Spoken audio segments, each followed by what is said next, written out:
ከመላው ኢትዮጵያ የተመረጡ በውበታቸውና በችሎታቸው ወደር የማይገኝላቸውን 100 የቁንጅና ተወዳዳሪዎችን በአንድ ቦታ ሰብስበናል።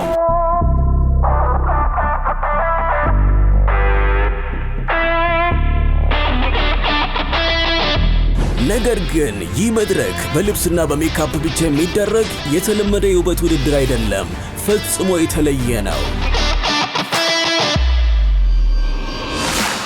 ለዚህኛው ልዩ ዙር 100ዎቹን ተወዳዳሪዎች ከምቹ አዲስ አበባ ከተማ አውጥተን እጅግ ውቡ አረንጓዴውና ማራኪው የወንጪ እሳተ ገሞራ ሐይቅ ይዘናቸው መጥተናል።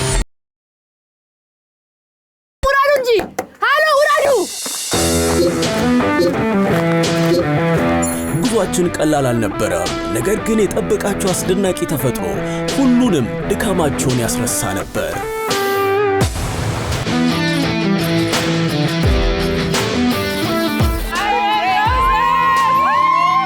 በዚህ ማራኪ የተፈጥሮ መድረክ ላይ ውበታቸው ብቻ ሳይሆን አካላዊ ጥንካሬያቸውና ማህበራዊ ህይወታቸው ይፈተናል። ረጃጅም ተራራዎችን ወጥተው ይወርዳሉ፣ ይሮጣሉ።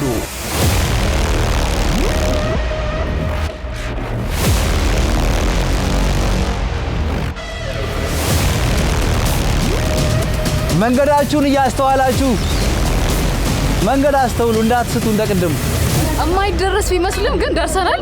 ቀጣዩንም ደግሞ እንጨርሰዋለን። ፈረስ ይጋልባሉ፣ ከተፈጥሮ ማዕድ የሚፈልቀውን ንጹህ የአምቦ ውሃም ይጠጣሉ።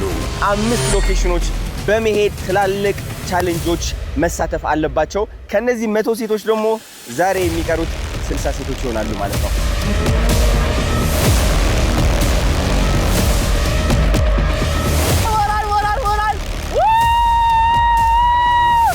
እና አሁን ከጭቃ ውስጥ ወጥተናል። እስኪ ቀጣይ ቻሌንጃችን ምን እንደሚሆን እናያለን። ከዚህም በላይ እጅግ ሞቅ ያለ አቀባበል ከሚያደርገው ደጎ የአካባቢው ማህበረሰብ ጋር ይተዋወቃሉ፣ ባህል ይጋራሉ። ማህበረሰቡ በቀናነት ያቀረበላቸውን የሀገር ባህል ማዕድ አብሮ ይቋደሳሉ። የአካባቢው ሰዎች እንግዲህ ምግብ አቅርበውልናል። በሰላም መጣችሁ፣ በሰላም ግቡ። አሜን። እግዚአብሔር ከእናንተ ጋር ይሁን። አሜን። ይህ ሁሉ መዝናናትና አካላዊ ፈተና የውድድሩ አንድ አካል ብቻ ነው። ትልቁና ወሳኙ ፈተና ግን አሁን ነው።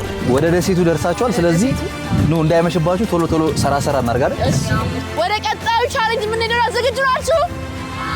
እንሂድ። ኦልራይት፣ ቻሌንጃችን የሚለው ወንጪን የተፈጥሮ ጤናና የደህንነት መዳረሻ አድርጋችሁ አሳዩ።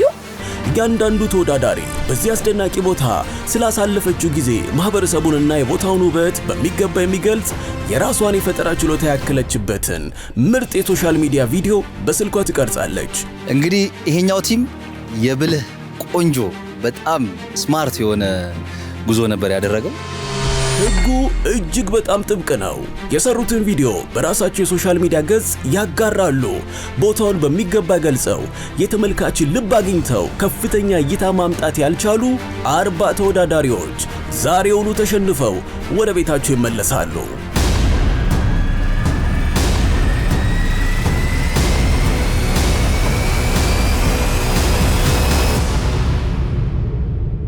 ታዲያ በፈጠራቸው በታዋቂነታቸው ወደ ቀጣዩ ዙር የሚያልፉት 60ዎቹ ጠንካራ ሴቶች እነማን ይሁኑ? ጂ-ፓወር ፌስ ኦፍ ኢትዮጵያ የቁንጅና ውድድር በቅርብ ቀን አርትስ ቴሌቪዥን